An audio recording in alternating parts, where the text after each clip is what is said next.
Well, good morning, everybody. Welcome to week 3 of Com151, Introduction to Microsoft Office. Again, this is Mark Evans, your instructor for the course. I hope that you're enjoying it so far as we have taken time to look at Microsoft Outlook, OneNote, and now we're starting to work in Microsoft Word a little bit. Hopefully you're starting to be able to navigate around the Canvas desktop some and understanding MindTap. I think overall you're doing a very good job. As I look through some of the grades, they seem to be pretty good, and there's a lot of participation in the class, and so I hope that you're enjoying it and picking up on some good pointers and learning how to use Office. This week we're going to be using Microsoft Word again. There's a couple of things that you'll be working on this week. We've already looked at putting images into a Microsoft document. This week we're going to be looking at a couple of things, creating letterheads, adding tables to Microsoft Word, and we'll also be looking at writing documents or creating research papers and that sort of thing, which as you go through your college education that you'll be needing to learn to do. Adding tables in Microsoft Word is very easy. You basically go to the insert tool and then tell it how many columns and rows and so forth that you want to insert, and I think you'll find that to be very easy. Letterhead is another fairly easy thing to learn.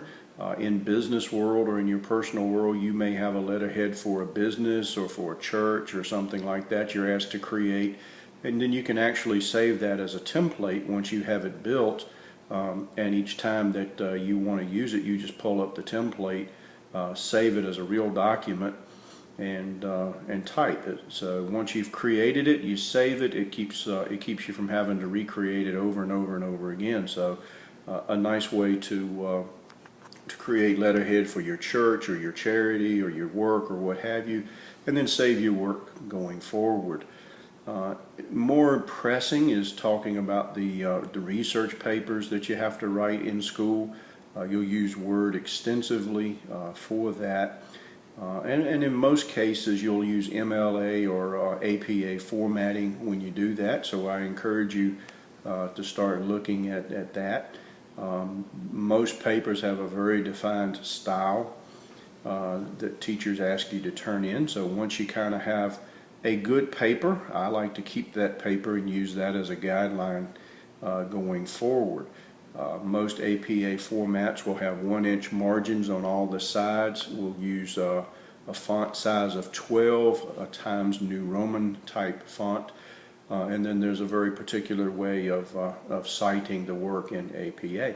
So you'll learn a little bit about that. We're not going to get into it real deep, but you'll get a little bit of practice on that going forward, and I certainly can help you with that as we go.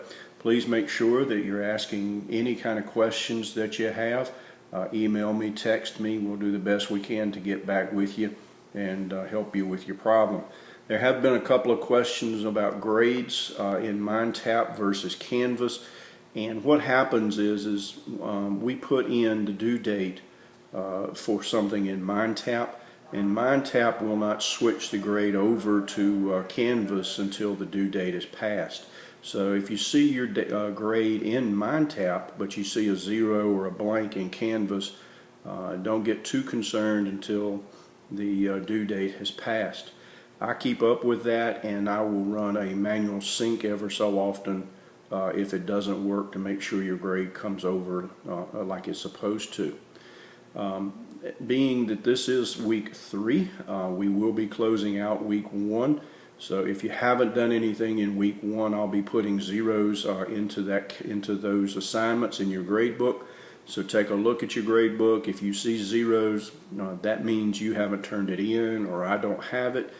You can still turn it in and get a late grade. You don't have to be stuck with the 0. But the thing is if you see the 0, that means obviously I don't have that grade, and we need to work on that. So be checking the grade book, especially for the week 1, and make sure everything is turned in. Week 2 will close this coming week. or this coming Saturday night, and then we'll put zeros in there where the stuff is missing as well. So I hope that makes sense to you. If you got any questions, please let me know.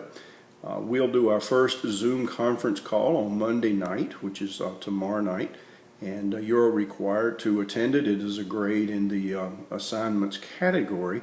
And I realize, being an online class, everybody can't show up to the Zoom conference necessarily. You may have class, you may have work, family commitment, or what have you. But if you can attend, please do. You really do need audio and video for that if you can, on your laptop or computer.